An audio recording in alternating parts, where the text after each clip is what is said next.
ማንን ምን እንጠይቀለው? ገዛኸኝ ተስፋውን እባላለሁ ከአዲስ አበባ ሴምሲ አካባቢ ነው የምደውለው። አንድ የውክልና ጉዳይ ነበረኝ። እህቴ ወደ ማላዊ አካባቢ ነው የምትኖረውና የጡረታ የውክልና ጉዳይ ለኔ ሰጣኝ ሄዳ ነበር። ላለፈው 1 አመት ያህል ገንዘቡን ስወስድ ነበር የቆየሁት። አሁን ግን ካለፈው ወር ጀምሮ የፋይዳ መታወቂያ ካላመጣችሁ የጡረታ ገንዘቡን መውሰድ አትችሉም የሚል ጥያቄ ቀረበልን። እኔ የፋይዳ መታወቂያ አለኝ በሱ መውሰድ እችላለሁ ወይስ አይደለም የእርሷ የፋይዳ ያስፈልጋል አሉ። እንደምታውቁት ደግሞ ፋይዳን ለማግኘት የግድ አሻራ በአካል ተገኝቶ መስጠት ያስፈልጋልና እሱን ደግሞ ለማድረግ በሀገሪቱ ኤምባሲም የለም ይሄንን ማድረግ የሚችል። ስለዚህ እንደው እንዴት ነው ማድረግ የሚቻለው የሚለው ነገር ስንጠይቅ የግድ እሷ እዚህ መምጣት አለባት የሚል ነገር ነው እየቀረበልን ያለነውና ተቸገርን። ገንዘቡ ደግሞ ለትምህርት ቤት ክፍያም ለአንዳንድ ነገሮችም የሚውሉ ነው ገንዘቡ።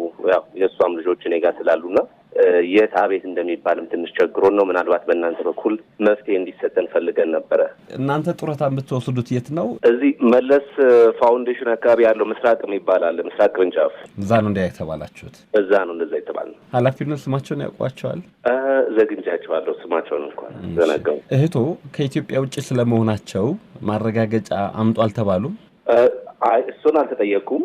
እኔ እስከማውቀው ድረስ ከኢትዮጵያ ውጪ መሆናቸውን የሚያረጋግጥ ሰነድ ከተጻፈላቸው መውሰድ እንደሚቻል ነው።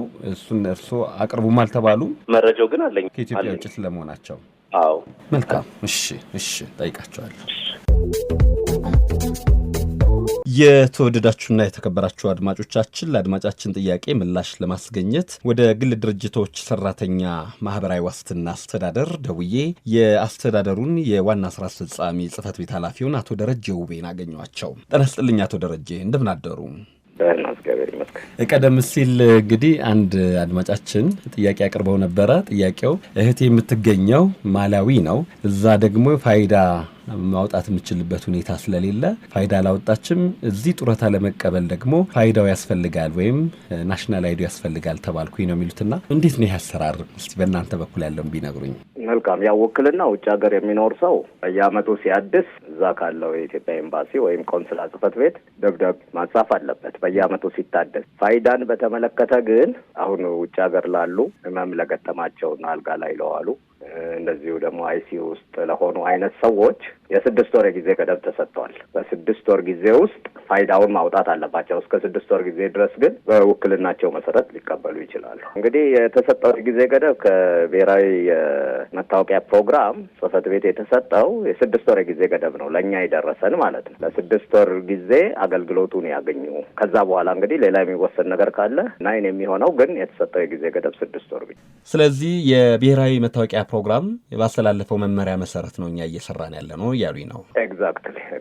አቶ ደረጀ ውቤ በግል ድርጅቶች ሰራተኛ ማህበራዊ ዋስትና አስተዳደር የዋና ስራ አስፈጻሚው የጽህፈት ቤት ኃላፊ፣ በጣም አመሰግናለሁ። እድሜ ይስጥልኝ። መልካም የስራ ቀን ይሁንልዎ።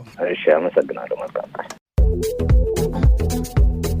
አድማጮቻችን አሁን ወደ ብሔራዊ መታወቂያ ፕሮግራም ዋና ዳይሬክተር አቶ ዮዳይ አርአያ ስላሴ ጋር ደወልኩኝ። አግኝቻቸዋለሁ። ጤና ይስጥልኝ አቶ ዮዳይ፣ እንደምን አደሩ?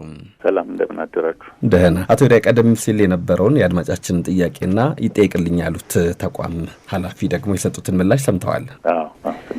የብሔራዊ መታወቂያ ፕሮግራም በሰጠን መመሪያ መሰረት ለ6 ወር ገደብ ሰጥተን የናሽናል አይዲ ያላወጡ ጡረተኞችን በውክልናም ቢሆን አንሰጥም ብለዋልና ኃላፊው ምን ይላሉ እዚህ ላይ? አዎ ትክክል ነው። ለ6 ወር ጊዜ ያለ ብሔራዊ መታወቂያ ያለ ፋይዳ እንዲስተናገዱ ኮሚኒኬት አድርገን ለማህበራዊ ዋስትና ለግልም ለመንግስትም ለሌሎችም ተቋማት ባይዘይ ከኢትዮጵያ ውጭ የሚኖሩ ኢትዮጵያውያን ወይም ዲያስፖራ የምንላቸው በጣም ብዙ አገልግሎት ያገኛሉ። ይሄ ጡረታ ዋስትና አንዱ ሆኖ ልክ እንደዚህ አይነት መሬት ንብረት መግዛት መሸጥ ከንግድ ጋር ከገቢዎች ጋር በተያያዘ ኢትዮጵያ ውስጥ ሳይኖሩ አገልግሎት የሚፈልጉበት ብዙ ጉዳይ አለ። ከዚህ ጉዳይም ጋር በተያያዘ ፋይዳ እየተጠየቁ ያሉት እዚህ ጋር ብቻ አይደለም። ውክልና ጋር ዶክመንት ሰነድ ማረጋገጥ ጋር ሊጠይቁ ይችላሉ። ገቢዎች ጋር፣ ንግድ ቢሮ ጋር፣ መሬት ቢሮ ጋር እና ይሄን 6 ወር ያለ ያው ሰውም መቸገር ስለሌለበት ሰዎችም ላይ ቅሬታ እንዳይፈጠር ይቆይ። ምክንያቱም የሌሎች ሀገሮች ቤንችማርክ እያየን ነው። ናሽናል አይዲ ናይጄሪያ አላት፣ ፊሊፒንስ ናይጄሪያ አላት።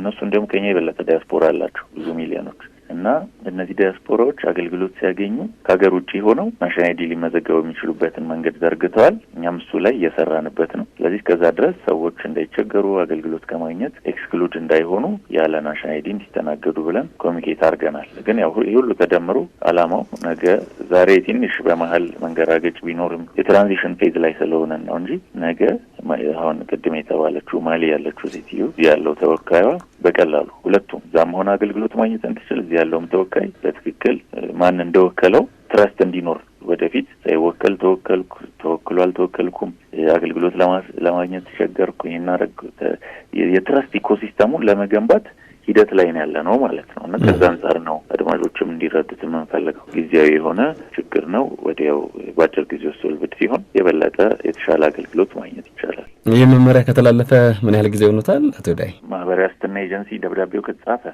የተወሰኑ ሳምንታት ነው፣ አጭር ጊዜ። አሁን አድማጫችን የጠየቁበት ቅርንጫፍ ግን ይህንን ነገር የተቀበለ አይመስለኝም። እንዲያው ቢያጣሩት አንዳንድ ቦታ ቢሆን ጥሩ ነው።